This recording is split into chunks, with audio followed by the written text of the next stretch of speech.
تو آپ نے یہ جو سیزن ہیں مختلف چیزوں کے، کپڑوں کے سیزن ہیں، اور اسی طور پر کھانے پینے کی اشیاء ہیں ان کے سیزن ہیں، سبزیوں کے سیزن ہیں. آپ کو پتا ہونا چاہیے کہ مولیاں کس موسم میں ہوتی ہیں، پالک کس موسم میں ہوتی ہے، ساگ کس موسم میں ہوتا ہے.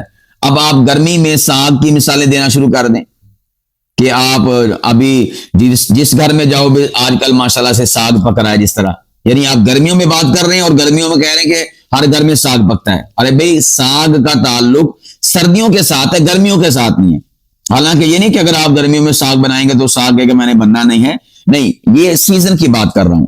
تو آپ کو سیزن کا پتا ہونا چاہیے، فصلوں کا سیزن ہے اس کا پتا ہونا چاہیے، مارکیٹس کے جو سیزن ہیں ان کا آپ کو پتا ہونا چاہیے، پھلوں کا سیزن کون سا ہے اس کا آپ کو پتا ہونا چاہیے، محافل کا سیزن کیا ہے اس کا آپ کو پتا ہونا چاہیے، مجالس کا سیزن کیا ہے اس کا آپ کو پتا ہونا چاہیے. اسی طرح سکولز کے حوالے سے، بلکہ یہاں میں ایک اور بات کی طرف آپ کی توجہ دلانا چاہوں گا، بالخصوص خطباء کو پتا ہونا چاہیے کہ کون کون سے ڈے آج کل چل رہے ہیں.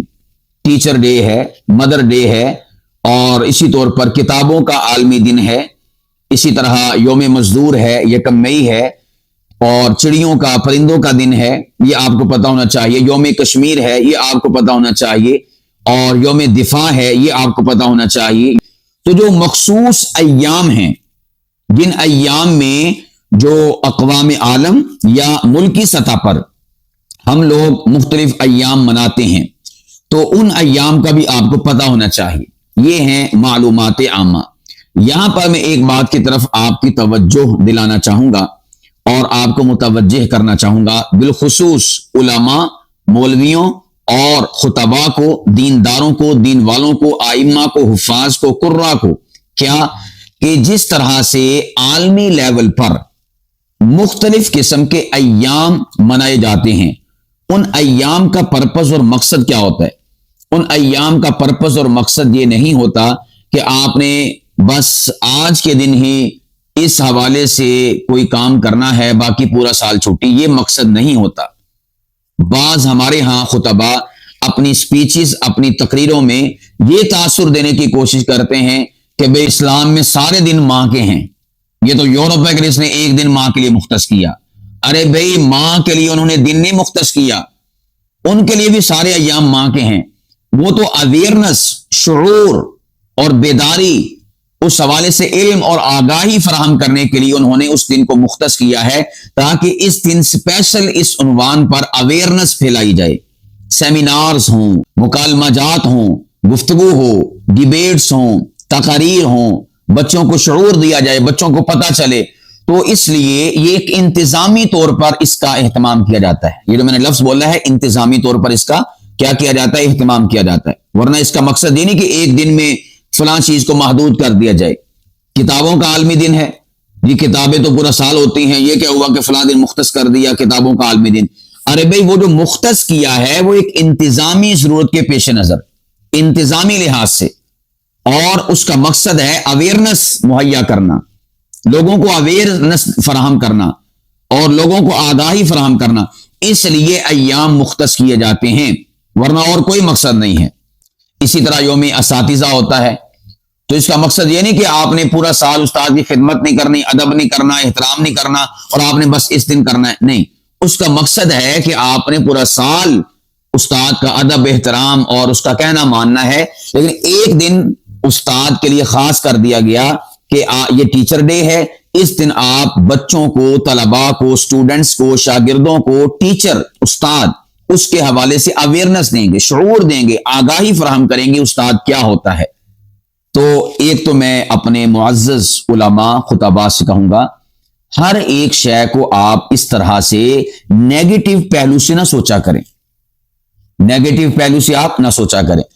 اچھا ایک اور بات بھی کر دیتا ہوں، بعض ایسے بھی ہیں وہ کہتے ہیں کہ ہم انگریزوں کے متعین کردہ دنوں کے مطابق کیوں چلیں، یعنی انہوں نے اگر کوئی کتابوں کا دن رکھا ہے، استادوں کا دن رکھا ہے، ماں باپ کا دن رکھا ہے، تو ہم ان کے پیچھے کیوں چلیں، ہم ان کی تقلید کیوں کریں.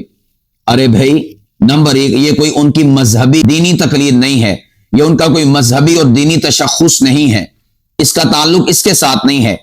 یہ جو ہمیں مشابہت سے بچنے کا اللہ کے نبی نے حکم دیا ہے، اس کا تعلق مذہبی اور دینی مشابہت ہے، انتظامی مشابہت نہیں، سماجی اور معاشرتی ضرورت والی مشابہت نہیں، اس کا تعلق کس کے ساتھ ہے؟ مذہب اور دین کے ساتھ۔ اور نمبر دو، آپ کہتے ہیں کہ ہم ان کے متعین کردہ ایام کے پیچھے کیوں چلیں؟ نمبر ایک، میں آپ سے کہنا چاہوں گا کہ آپ دیگر معاملات میں تو ان کے پیچھے چلتے ہیں، ٹیکنالوجی میں، گاڑیوں میں، موبائلز میں اور کافی ساری آلات، مشینوں میں، مشینری میں آپ ان کے پیچھے چلتے ہیں، ان کی چیزیں استعمال کرتے ہیں۔ تو یہ کیا ہوا کہ آدھا تیتر آدھا بٹیر، یہ لے لیا وہ نہیں لینا، بھائی اس میں کوئی قباحت نہیں ہے۔ اور نمبر سیکنڈ، مان لیا کہ آپ ان کے پیچھے ان ایام کو لے کر نہ چلیں، تو پھر کم از کم آپ کچھ اس جوگے ہو جائیں کہ آپ ان ایام کو مختص کریں، آپ اپنی طور پر ایام مختص کر لیں، یعنی نہ ہم نے کرنے، اور جنہوں نے کیے ہیں، جنہوں نے کوشش کی ہے، جنہوں نے عالمی لیول پر اس کو منوایا ہے اور ثابت کیا ہے، ہم نے ان کی مخالفت بھی کرنی۔ تو یہ تو وہی ہو گیا کہ نہ کھیلنا ہے اور نہ کھیلنے دینا ہے۔ بھئی ایسے دنیا میں آپ سروائیو نہیں کر سکتے، دنیا میں ایسے نہیں چلا جاتا، کچھ پروٹوکولز ہوتے ہیں، کچھ ایس او پیز ہوتی ہیں جن کو فالو کرنا پڑتا ہے۔ تو میں آپ احباب سے کہوں گا کہ اس پر چی بچی ہونے کی ضرورت نہیں ہے کہ اہل یورپ نے متعین کیے ہیں تو ہم کیوں منائیں۔ بھئی آپ ان کا جو مدعا ہے، جو اس کا فائدہ ہے، بس اس پر توجہ مرکوز رکھیں، فائدہ ہے کہ نہیں ہے، آپ بس اس چیز کو دیکھیں، اویئرنس ہے، علم ہے، آگاہی ہے، آپ اس پر فوکس کرتے ہوئے ان ایام کو منائیں۔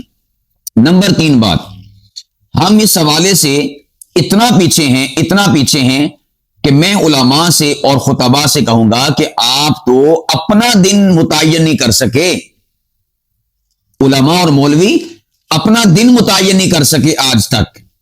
آپ خود سوچیں، ہر حوالے سے اویئرنس کے لیے ایام مختص ہیں معاشرے کے اندر، جس طرح میں نے عرض کیا، یوم اساتذہ، ٹیچر ڈے مختص ہے نا، چڑیوں کا دن مختص ہے، یوم کشمیر مختص ہے، یوم دفاع مختص ہے، اور اسی طور پر آپ دیگر جو ایام ہیں، جس طرح مزدوروں کا دن ہے یکم مئی، مختص ہے نا۔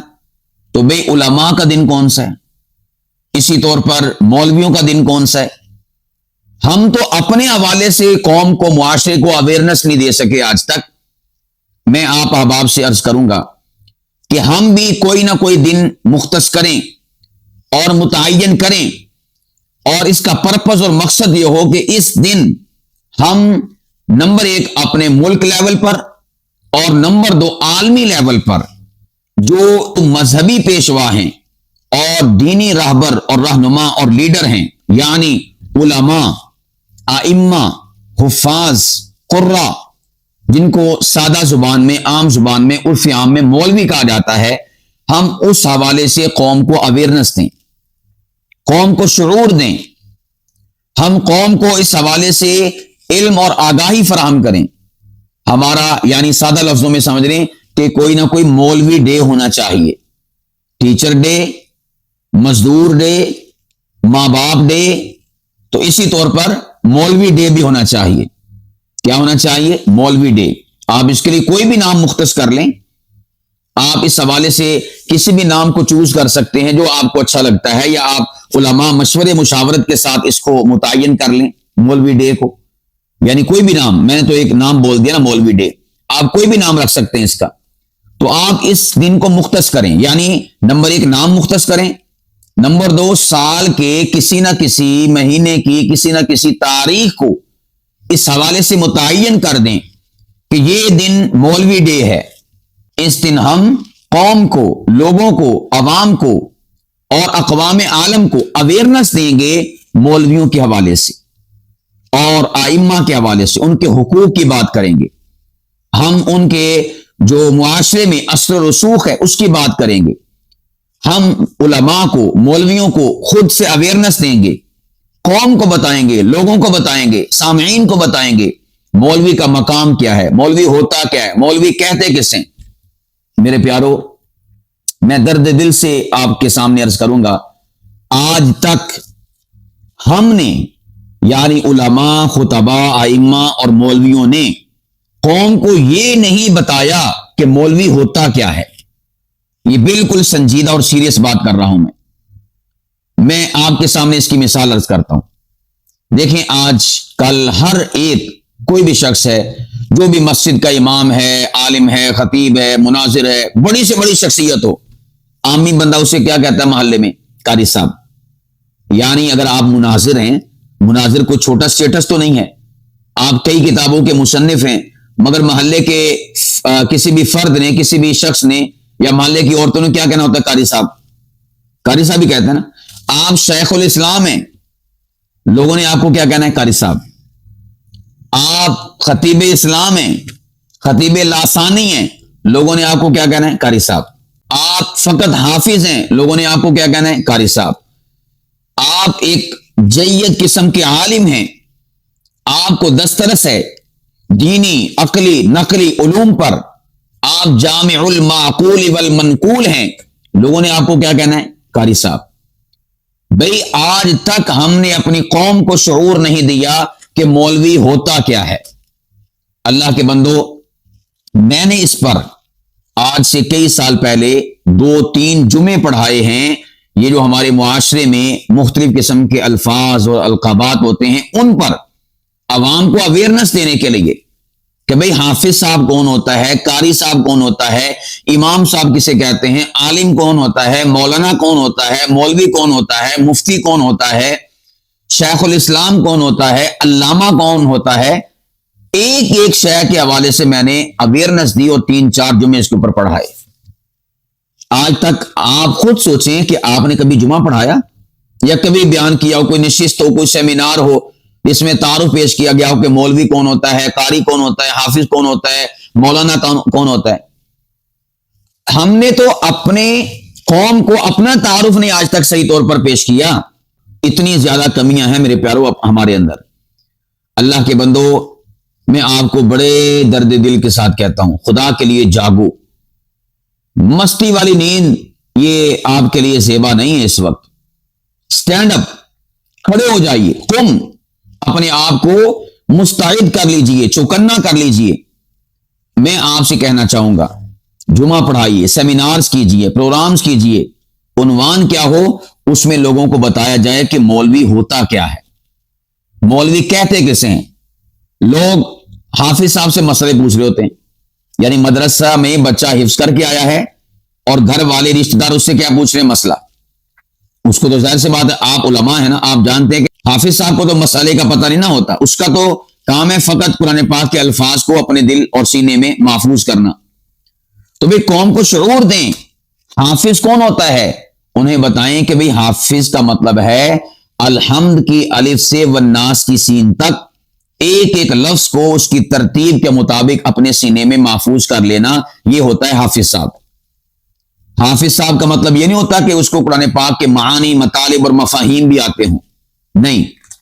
آپ بتائیں قاری صاحب کون ہوتا ہے. بلکہ میں قاری صاحب کو بتانے سے پہلے ایک اور بات بتا دوں. ہمارے ہاں تو اس قدر جو علماء اور مولویوں کے القابات اور نام ہیں، ان حوالوں سے بے ادبی پائی جاتی ہے اور ایک لاشعوری پائی جاتی ہے کہ آپ سوچ بھی نہیں سکتے. میں آپ سے پوچھتا ہوں، لوگ معاشرے میں نابینا جو بندہ ہوتا ہے، جس کی آنکھیں نہیں ہوتی، بینائی نہیں ہوتی، اسے کیا کہتے ہیں؟ حافظ جی. نابینے کو کیا کہتے ہیں؟ حافظ جی. آپ میرے پیارو جانتے نہیں ہیں کہ لوگوں نے، دشمنوں نے، اسلام مخالفوں نے آپ کے ساتھ ہاتھ کیا کیا. وہ آدمی کے جسے دکھائی نہیں دیتا اسے لوگ حافظ جی کہتے ہیں. بھئی حافظ جی تو وہ ہوتا ہے جو قرآن پاک کو حفظ کرے. گویا کہ ایک کمزوری کو اتنا اعزازی اعزازی ٹائٹل اور نام دے دیا گیا. حافظ بہت بڑا ٹائٹل ہے، بہت بڑا اعزاز ہے، بہت بڑا منصب ہے، بہت بڑا عہدہ ہے، بہت بڑا سٹیٹس ہے، بہت بڑی ڈگری ہے. لیکن معاشرے میں ایک نابینے کو حافظ جی کہا جاتا ہے. معاشرے میں ایک کمزوری کا نام انہوں نے حافظ جی رکھ دیا ہے. بینائی کا نہ ہونا، ادا کہہ لو کہ انے نو معاشرہ ساڈا حافظ جی کہندا، انے نو. اب جب معاشرے میں انے کا تعارف حافظ جی ہے نا، تو جب آپ قرآن پاک پڑھ لیتے ہیں، یاد کر لیتے ہیں، تو گھر والے کہتے ہیں ماشاءاللہ میرا بیٹا حافظ جی ہے. تو وہ سمجھتے بھی انا وا انا، یعنی اے دنیا تو انا، انہوں کھ پتہ نہیں ہے گا، اے للو وا، اس میں کمزوری ہے، اس میں عیب ہے، اس میں بیماری ہے، اس میں ویکنس ہے. لفظوں کا بڑا اثر ہوتا ہے. یہ لفظ لوگوں کے اذہان پر نقش ہیں اور وہ اسی کے تناظر میں پھر بیہیویئر اور معاملہ اور رویہ رکھتے ہیں. وہ کہتے ہیں تھے حافظی علی یعنی یہ انامہ. نمبر ایک، جو علماء کے القابات اور نام معاشرے میں غلط کمزوریوں کے حوالے سے لوگوں نے ڈالے ہوئے متعین کیے ہوئے نا، تو ہم ان کے حوالے سے عوام کی ذہن سازی کریں، عوام کو بتائیں کہ بھئی نابینا آدمی اسے لوگ افسر صاحب کیوں نہیں کہتے، اسے وزیر اعظم کیوں نہیں کہتے، نبینے کو صدر کیوں نہیں کہتے، اسے حافظی کیوں کہتے ہیں؟ اس لیے کہتے ہیں تاکہ جو حافظ کا لقب اور ٹائٹل ہے، اعزاز ہے، اس اعزاز کو کم کیا جائے، اسے پست کیا جائے، اسے بے وقات کیا جائے، اسے ان ویلیو کیا جائے. اس لیے لوگوں نے معاشرے کی ایک کمزوری، ایک بیماری کا نام حافظی رکھ دیا. مولوی ڈے متعین کر کے معاشرے کو اویئرنس دیں، شعور دیں، آگاہی دیں، ورنہ وہ کہتے رہیں گے نبینے کو حافظ جی، اور آپ کو بھی سمجھتے رہیں گے حافظ جی، مدارس میں بھی حافظ جی. اچھا، یہاں پر اللہ اکبر بڑی باتیں ہیں، کوئی ادھر سے کوئی ادھر سے. ساتھ ساتھ ہی عرض کر دیتا ہوں، ہمارے جو مدارس کے محتممین اور اساتذہ ہیں اور صوفیہ ہیں، میں نے کئی جید قسم کے علماء کی کتابوں کی تقاریض پڑھی ہیں کہ وہ اپنے مدرسہ کے محتمم سے کہتے ہیں تقریض لکھ دیں. اب مدرسہ کے محتمم صاحب کیا کرتے ہیں کہ اس جید عالم دین، کتاب لکھنا کوئی سوکھا کام نہیں ہے، تو اس کو جو وہاں پر تحریر میں، تقریض میں جب اس کا تذکرہ کرتے ہیں تو لکھتے ہیں مولوی فلاں صاحب. اللہ کے بندو، نمبر ایک، آپ عرف کا اعتبار کریں، عرف کا لحاظ کریں. کیا آپ کتاب الفقہ میں عرف نہیں پڑھتے کہ عرف کا کتنا اعتبار ہوتا ہے؟ آپ دیکھیں عرف میں مولوی کسے کہا جاتا ہے. عرف میں مولوی ہلکی چیز ہے. عرف میں مولوی کا لقب اور ٹائٹل یہ ایک ہلکا سمجھا جاتا ہے. کیا ہمارے علماء اتنے تنگ دل ہیں کہ اپنے جامعہ کے جو اساتذہ ہیں، جن کی کوئی علمی کاوش ہے، کوشش ہے، اس کو ایک اچھے اور مہذب الفاظ میں سراہ بھی نہیں سکتے؟ اسی طرح آپ دیکھیں جب ہمارے ہاں دستار بندی ہوتی ہے، آپ وہ 8 سال پڑھ چکا ہے، اسے کیا کہہ رہے ہیں؟ مولوی صاحب، مولوی عمران بن فلاں، مولوی یوسف بن فلاں، مولوی. بھئی معاشرے میں اس وقت لفظ مولوی یہ ایک گالی کے طور پر جانا پہچانا جاتا ہے.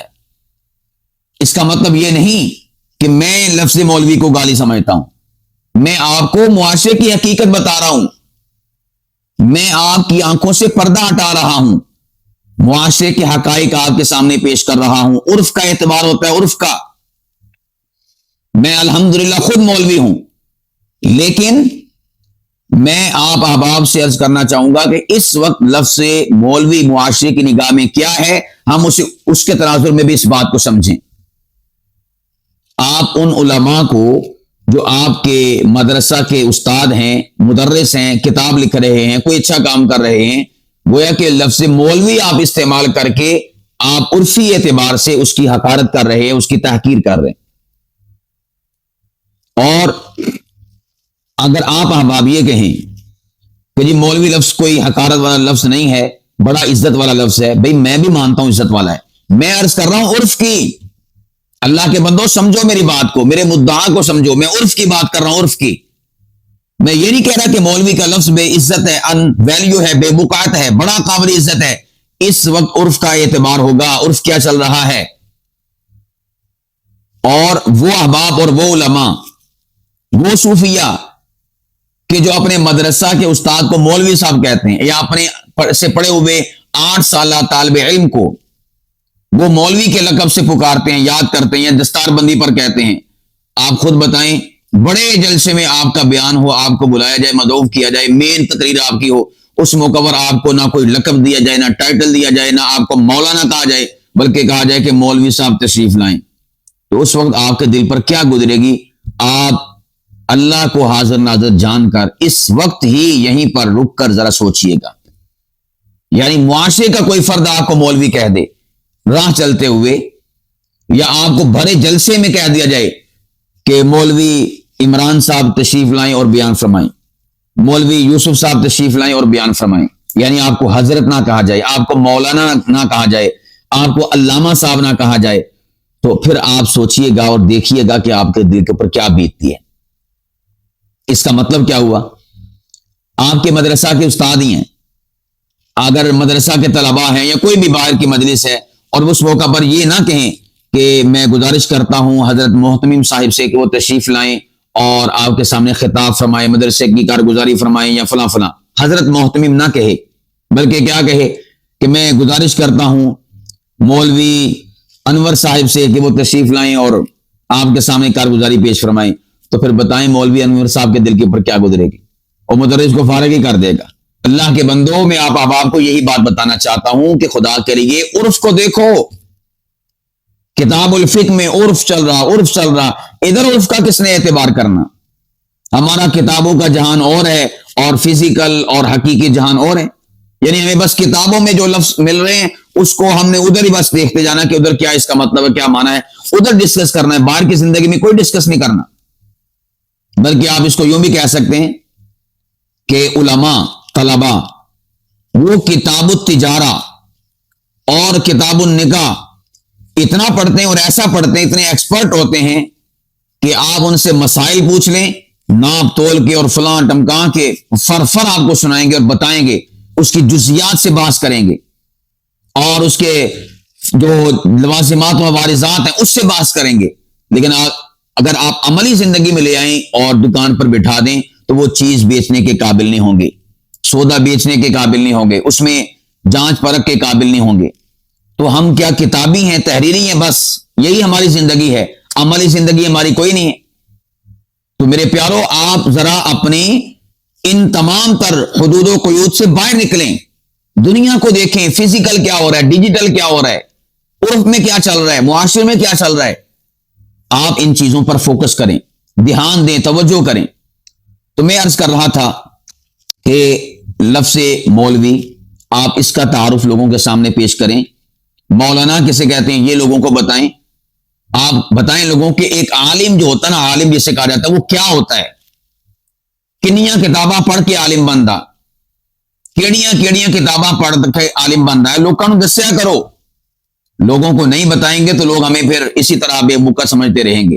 لوگوں کو بتائیں، عالم بننے کے لیے عیسیٰ گوجی پڑھنی پڑتی ہے، لوگوں کو بتائیں عالم بننے کے لیے تحصیل المنطق پڑھنی پڑتی ہے، قطبی پڑھنی پڑتی ہے، اور اسی طور پر مختصر المعانی پڑھنی پڑتی ہے، کنز الدقائق ہے، اور شرح ملا جامی ہے، یہ پڑھنی پڑتی ہے، کافیہ پڑھنی پڑتی ہے، اور تجوید پڑھنی پڑتی ہے، اور تفسیر پڑھنی پڑتی ہے، الفوز الکبیر پڑھنی ہوتی ہے، مشکات ہے، بخاری ہے، مسلم ہے، ابو داود ہے، ترمذی ہے، ابن ماجہ ہے، نسائی ہے، موطا امام محمد ہے، موطا امام مالک ہے، 20-30 کتابیں پڑھنی ہوتی ہیں۔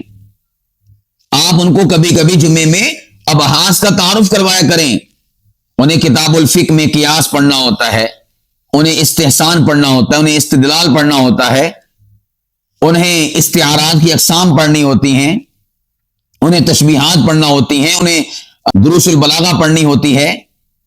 آپ سارے کے سارے علوم سے واقفیت جب تک قوم کو، لوگوں کو، سامعین کو نہیں کروائیں گے، یاد رکھیے گا مولوی کا امیج معاشرے میں بہتر نہیں ہوگا، حافظ کا، قاری کا۔ ارے بھائی لوگوں کو بتائیں قاری کسے کہتے ہیں، قاری نہ کوئی سکھ ہے؟ آج کل جس نے 4 سورتیں پڑھی ہیں لوگ اسے بھی قاری صاحب کہتے ہیں، جس نے صرف حفظ کیا ہے لوگ اسے بھی قاری صاحب کہتے ہیں، اور جس کو قرآن پاک یاد نہیں ہے لوگ اسے بھی قاری صاحب کہتے ہیں، ہر بندے کو قاری صاحب کہتے ہیں، یعنی جو مسجد میں ہے وہ قاری صاحب ہے۔ ارے بھائی لوگوں کو بتائیں، قاری اسے کہتے ہیں کہ جو 2 سال 3 سال لگا کر تجوید کے اصول اور ضابطے پڑھے، اپلائی کرے، سمجھے، اور مخارج، ادائیگی، اصطلاحات، ان سب کی واقفیت رکھتا ہو، شد بدھ رکھتا ہو، اور عملی طور پر اس کی زندگی میں، زبان پر، تلاوت میں یہ چیزیں اپلائی ہوں، اسے قاری صاحب کہا جاتا ہے۔ 2-3 سال استاد کے سامنے تجوید کا کورس کرنے کے لیے زانو تلمس طے کرنا پڑتا ہے۔ آپ لوگوں کو بتائیں کہ ایک قاری بننے کے لیے قرآن پاک کی مختلف قراءات کو پڑھنا پڑتا ہے، مختلف لہجوں میں قرآن پاک کو سمجھنا پڑتا ہے. ان کو بتائیں والضحا والضحی، مالک یوم الدین، مالک یوم الدین. 7 لہجوں میں قرۂ کرام کو قرآن پاک کو پڑھنا ہوتا ہے.